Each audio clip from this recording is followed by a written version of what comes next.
आज का हमारा टॉपिक है एंगल्स। हम समझेंगे एंगल्स क्या होते हैं, कैसे होते हैं, देखेंगे वो हम आज। देखिए, दो रेज जब आपस में मिलकर किसी एक कॉमन पॉइंट पर मिल जाती हैं तब इस बने हुए फिगर को हम एंगल कहते हैं। जैसे देखिए, A B and B C point B पर मीट हो रही हैं। बी एक वर्टेक्स है, ए बी एक आर्म है, बी सी एक आर्म है। ये कहलाएगा एंगल। इसको मेजर हम प्रोट्रैक्टर के थ्रू करते हैं। इस तरीके से देखिए, समझ पा रहे होंगे आप। अब हम देखेंगे एंगल्स कितने टाइप के होते हैं।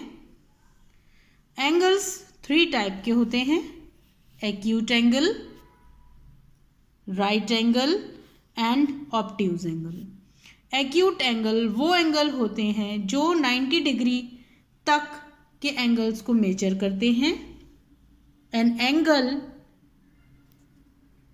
whose measure is less than 90 degree is an acute angle।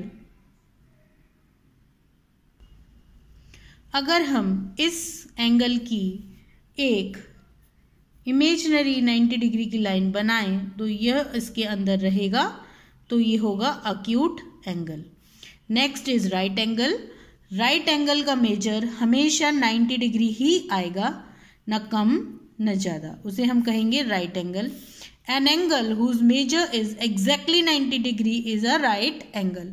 Rooms के कॉर्नर्स या जो कॉर्नर्स होते हैं वो 90 डिग्री के ही होते हैं। Next is obtuse angle.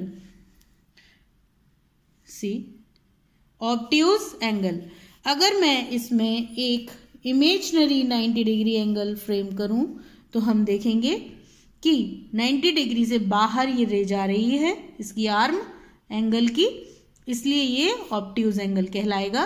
ये एंगल 90 डिग्री से 180 डिग्री तक मेजर करता है। An angle whose measure is greater than 90 degree and less than 180 degree is an obtuse angle. Now next is straight angle. Straight angle वो angle है जो complete होगा एक लाइन पर और उसका मेजर 180 डिग्री आएगा। ये देखिए इस तरीके से। Next is reflex angle. Reflex angle angle के पीछे के हिस्से को कहते हैं। जैसे आप देखिए, अभी मैंने आपको दिखाया था, जैसे ये था जब हमने स्टार्टिंग में आपको बताया था, तो ये जो अंदर का पार्ट है इसका, दिस इज कॉल्ड एंगल, जो हम जनरली मेजर करते हैं और बताते हैं कि एंगल कैसा है, एक्यूट, ऑब्ट्यूज या राइट। अब जो इसके बाकी का पिछला ये वाला एंगल है, this angle is called reflex angle. Clear? Then it is here reflex angle.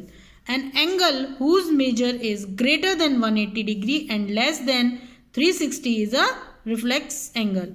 Complete angle 360 degree का होगा, जो कि कंप्लीट इस तरीके से जहां से चलेगा वहीं पर आकर रुकेगा, ये 360 डिग्री का होता है। ये तो रही बात एंगल्स की। Now directions. डायरेक्शंस देखेंगे अब हम। डायरेक्शन जैसे कि आप जानते हैं, नॉर्थ, वेस्ट, ईस्ट, साउथ, ये सब आप जानते हैं। चलिए फिर भी देख लेते हैं हम एक बार। North, south, west, east. Middle, इधर आप पीछे जाएंगे तो ये एंटी क्लॉक, नॉर्थ से आगे की ओर जाएंगे आप ईस्ट की साइड तो इट इज क्लॉकवाइज। यानी घड़ी कैसे घूमती है आप वो देखिए। घड़ी घूमती है जिस तरीके से 1 2 3 इस साइड क्लॉकवाइज, और अगर हम 12 11 इस साइड जाएंगे then it is anti clock. Clear? अब जब घड़ी चलती है तो हमको मालूम है कि घड़ी के 2 हैंड्स होते हैं, एक minute hand and hour hand, दोनों घूमती हैं तो हमेशा किसी न किसी एंगल पर रहती हैं। जैसे हम देखेंगे इस समय इसमें 90 डिग्री बना हुआ है, देखिए, ध्यान दीजिए।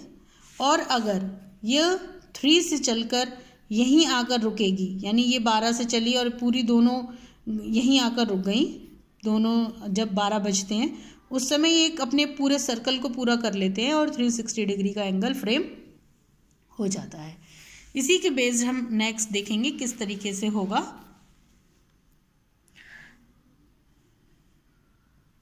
अभी मैंने आपको बताया कि ये पूरा एक एंगल 360 डिग्री का फ्रेम करती है 12 to 12 आने पर। तो अब जैसे हमें देखना है, देखिए फ्रॉम 12 to 3, जब 12 to 3 हैंड क्लॉक होगी तब क्या होगा, एक राइट एंगल बनेगा। अभी मैंने आपको बताया था राइट एंगल 360 डिग्री का 1/2 है, सॉरी 1/4 है ये। देखिए अगर मैं ये 1/4 1/4 1/4 1/4, ये पूरा 360 डिग्री, तो इसका 1/4 करूँगी तो इट इज़ 90 डिग्री। क्लियर। इसी तरीके से 12 to 6 आप देखेंगे तो इट्स हाफ, 360 डिग्री का हाफ कर दीजिए, इट्स 180 डिग्री। देखिए ये फ्लैट एक लाइन आ जाएगी इस तरीके से।